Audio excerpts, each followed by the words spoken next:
जय माता दी, जय श्री राम।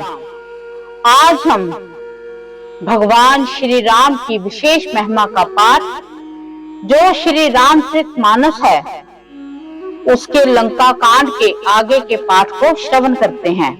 हमारा रामायण का पाठ चल रहा है, तो चलें भगवान श्री राम की हम विशेष कृपा का आनंद माने।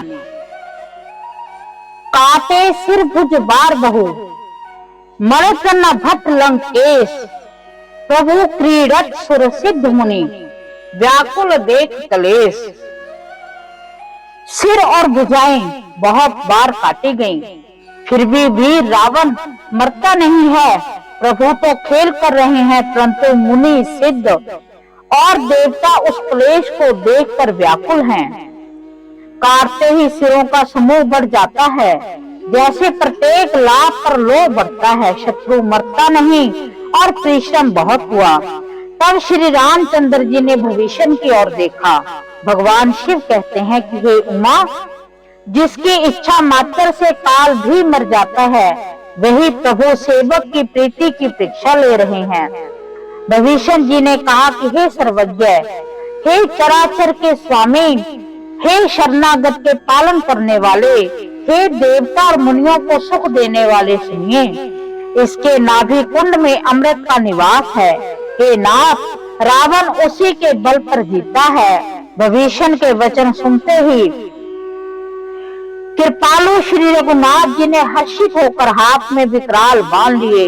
उस समय नाना प्रकार के अपशकुन होने लगे। बहुत से गधे, सियार और कुत्ते रोने लगे। जगत के अशुभ को सूचित करने के लिए पक्षी बोलने लगे। आकाश में जहां तहां केतु प्रकट हो गए। दसों दिशाओं में अत्यंत दाह होने लगा। बिना ही पर्व के सूर्य ग्रहण होने लगा। मंदोदरी का हृदय बहुत कांपने लगा। मूर्तियां नेत्र मार्ग से जल बहाने लगी। मूर्तियां रोने लगी। आकाश में वज्रपात होने लगे। अत्यंत प्रचंड वायु बहने लगी। पृथ्वी हिलने लगी। बादल रक्त, बाल और धूल की वर्षा करने लगे। इस प्रकार इतने अधिक अमंगल होने लगे कि उनको कौन कह सकता है।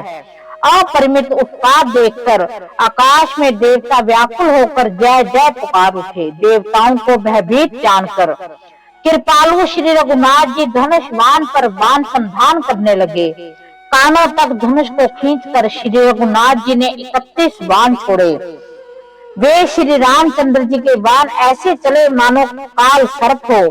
एक बाण ने नाभि के अमृत कुंड को सोख लिया। दूसरे 30 बाण कोप करके उसके सिरों और भुजाओं में लगे। बाण सिरों और भुजाओं को लेकर चले। सिरों और भुजाओं से रहित रुंड पृथ्वी पर नाचने लगा। धड़ प्रचंड वेग से दौड़ता है, जिससे धरती धंसने लगी। तब प्रभु ने बाण मारकर उसको 2 टुकड़े कर दिए। मरते समय रावण बड़े घोर शब्द से गर्ज कर बोला, राम कहाँ है?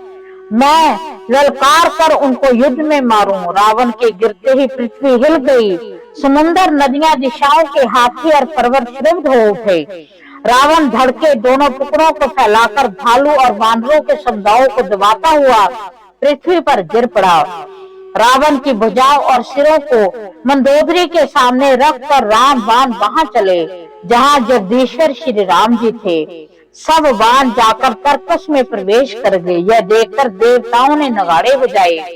रावण का तेज प्रभु के मुख में समा गया। यह देखकर शिव जी और ब्रह्मा जी हर्षित हुए। ब्राह्मण घर में जय जय की ध्वनि भर गई। प्रबल भुज दंडों वाले श्री रघुवीर की जय हो। देवता और मुनियों के समूह फूल बरसाते हैं और कहते हैं कि कृपालु की जय हो, मुकंद की जय हो, जय हो। हे कृपा के कंद, हे मोक्षदाता मुकंद, हे द्विंदों को हरने वाले, हे शरणागत को सुख देने वाले प्रभु, हे दुष्ट दल को विदीर्ण करने वाले, हे कारणों के भी परम कारण, हे सदा करना वाले कारण, हे सर्वव्यापक विभो, आपकी जय हो। देवता हर्ष में भरे हुए पुष्प बरसाते हैं। घमाघम नगाड़े बज रहे हैं। रणभूमि में श्री रामचंद्र जी के अंगों ने बहुत से कामदेवों की शोभा प्राप्त की। सिर पर जटाओं का मुकुट है, जिसके बीच बीच में अत्यंत मनोहर पुष्प शोभा दे रही हैं, मानो नीले पर्वत पर बिजली के समूह सहित नक्षत्र सुशोभित हो रहे हैं। श्री राम जी अपने भुजदंडों से बाण और धनुष फिरा रहे हैं।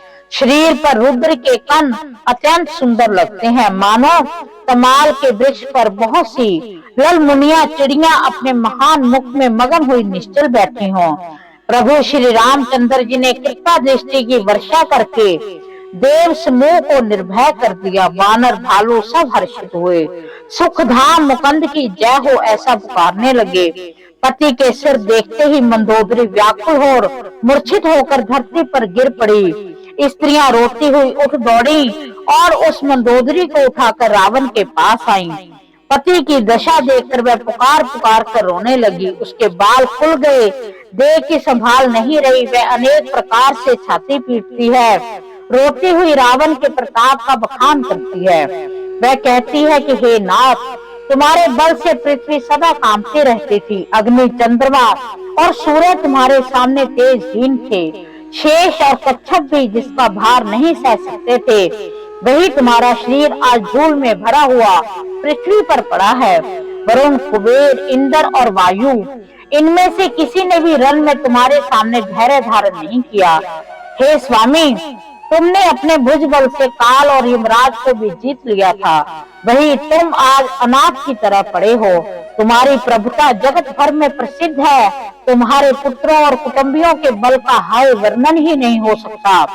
श्री रामचंद्र जी के विमुख होने से तुम्हारी ऐसी दुर्दशा हुई है। आज कुल में कोई रोने वाला भी नहीं रह गया। हे नाथ, विधाता की सारी सृष्टि तुम्हारे वश में थी। लोग काल सदा भयभीत होकर तुमको मस्तक नवाते थे, किंतु हाय, अब तुम्हारे सिर और भुजाओं को गीदड़ खा रहे हैं। राम विमुख के लिए ऐसा होना अनुचित भी नहीं है। हे पति, काल के पूर्ण वश में होने से तुमने किसी का कहना नहीं माना। चराचर के नाथ परमात्मा को मनुष्य करके जाना। दैत्य रूपी वन को जलाने के लिए अग्नि रूप साक्षात श्री हरि को तुमने मनुष्य करके जाना। शिव और ब्रह्मा आदि देवता जिनको नमस्कार करते हैं, उन करुणामयी भगवान को हे प्रीतम तुमने नहीं भजा। तुम्हारा ये शरीर जन्म से ही दूसरों से द्रोह करने में तत्पर और पाप मुंह में रहा है। इतने पर भी जिन निर्विकार ब्रह्मा श्री राम जी ने तुमको अपना धाम दिया, उनको मैं नमस्कार करती हूँ। नाथ, श्री रघुनाथ जी के समान कृपा का समुद्र दूसरा कोई नहीं है। जिन भगवान ने तुम्हें वह गति दी है जो योगी समाज को भी दुर्लभ है। मंदोदरी के वचन कानों से सुनकर देवता, मुनि और सिद्ध सभी ने सुख माना। ब्रह्मा, महादेव, नारद, सनकादि तथा और जो परमार्थवादी श्रेष्ठ मुनि थे, वह सभी रघुनाथ जी को नेत्र भरकर निरख कर प्रेम मगन हो गए और अत्यंत सुखी हुए। अपने घर की सब स्त्रियों को रोती हुई देखकर विभीषण जी के मन में बड़ा भारी दुख हुआ और वह उनके पास गए। उन्होंने कि भाई की दशा देखकर दुख किया। तब प्रभु श्री राम जी ने छोटे भाई को आज्ञा दी कि जाकर भविष्य का धैर्य बढ़ाओ। लक्ष्मण जी ने उन्हें बहुत प्रकार से समझाया। तब विभीषण प्रभु के पास लौट आए।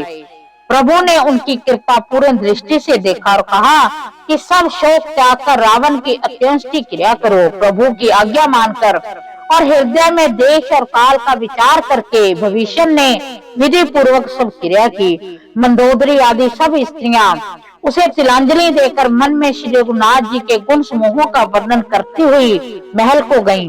सब क्रियाक्रम करने के बाद विभीषण ने आकर पुण्य सिर निभाया। तब कृपा के समुद्र श्री राम जी ने छोटे भाई लक्ष्मण को बुलाया और श्री रघुनाथ जी से कहा कि तुम वानर, सुग्रीव, अंगद, नल, नील, जामवान, मारुति सब नीति निपुण लोग मिलकर विभीषण के साथ जाओ, उन्हें राज तिलक कर दो।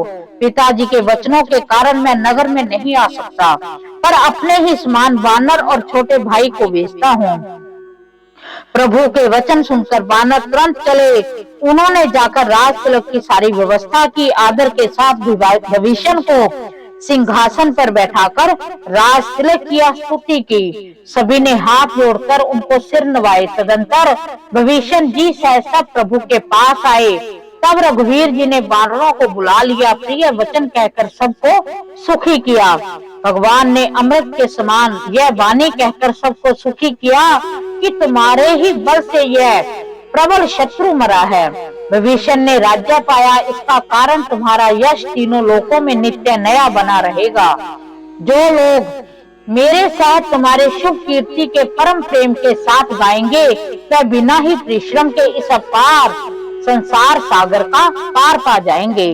प्रभु के वचन कानों से सुनकर वानर समूह तृप्त नहीं होते, वह सब बार बार सिर नवाते हैं और चरण कमलों को पकड़ते हैं। फिर प्रभु ने हनुमान जी को बुला लिया। भगवान ने कहा, तुम लंका जाओ और जानकी को सब समाचार सुनाओ, उसका कुशल समाचार लेकर तुम चले आओ। तब हनुमान जी नगर में आए। यह सुनकर राक्षस राक्षसी दौड़े। उन्होंने बहुत प्रकार से हनुमान जी की पूजा की और फिर श्री जानकी जी को दिखला दिया। हनुमान जी ने कहा कि सीता जी को दूर से ही प्रणाम किया। जानकी जी ने पहचान लिया कि यह वही है जो श्री रघुनाथ जी का दूत है और पूछा कि हे तात, कहो कृपा के धाम मेरे प्रभु, छोटे भाई और वानरों की सेना सब कुशल से तो है। हनुमान जी ने कहा कि माँ, कौशलपति श्री राम जी सब प्रकार से कुशल हैं। उन्होंने संग्राम में 10 सिर वाले रावण को जीत लिया है और भविष्य ने अचल राज्य प्राप्त कर लिया है। हनुमान जी के वचन सुनकर सीता जी के हृदय में हर्ष छा गया। श्री जानकी जी के हृदय में अत्यंत हर्ष हुआ। उनका शरीर पुलकित हो गया, नेत्रों में आनंद के अश्रु पे जल छा गया। वह बार बार कहती हैं कि हे हनुमान, मैं तुझे क्या दूं? इस वाणी के समान तीनों लोकों में और कुछ भी नहीं है।